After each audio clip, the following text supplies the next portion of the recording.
ثم تذکروا، پھر تم یاد کرو نعمت ربکم، اپنے رب کی نعمت کو، اذا استویتم علیہ، جب بھی تم اس پر بیٹھو، جم کر بیٹھو، سوار ہوتے ہوئے بیٹھو، تو رب تعالیٰ کی نعمت کو یاد کرو۔ تو اللہ تعالیٰ نے ان کو سواری کے قابل بنایا، ورنہ چوپائے اور بھی بہت سے ہیں، ان میں سے ہے کوئی سواری کے قابل؟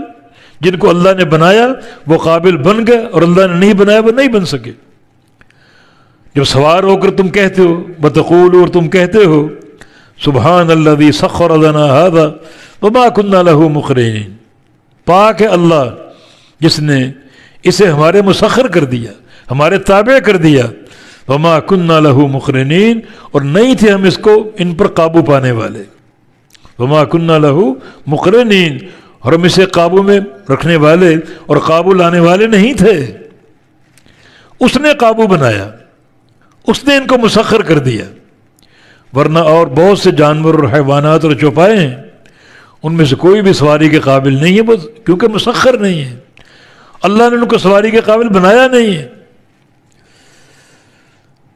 تو تم کیا کہتے ہو؟ سبحان الذی سخر لنا ھذا، پاک ہے اللہ جس نے اسے ہمارے مسخر کر دیا، ہمارے تابع کر دیا، وما كنا له مقرنین، اور نہیں تھے ہم اس پر قابو پانے والے، وَإِنَّا إِلَىٰ رَبِّنَا لَمُنْقَلِبُونَ، اور بے شک ہم اپنے رب کی طرف لوٹنے والے ہیں۔ یعنی یہ جو سفر ہیں، کشتی پر سوار ہو گئے، جانوروں پر سوار ہو گئے، سفر کیا ایک علاقے سے دوسرے علاقے تک، ایک شہر سے دوسرے شہر تک، اس سفر کو تم دیکھ کر اس سفر کو یاد کرو جو قیامت کا سفر ہے۔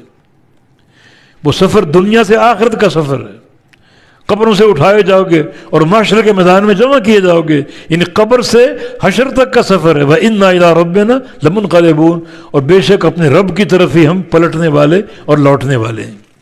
تو دنیا کے سفر اگر دیکھو تو آخرت کے سفر کو یاد کرو۔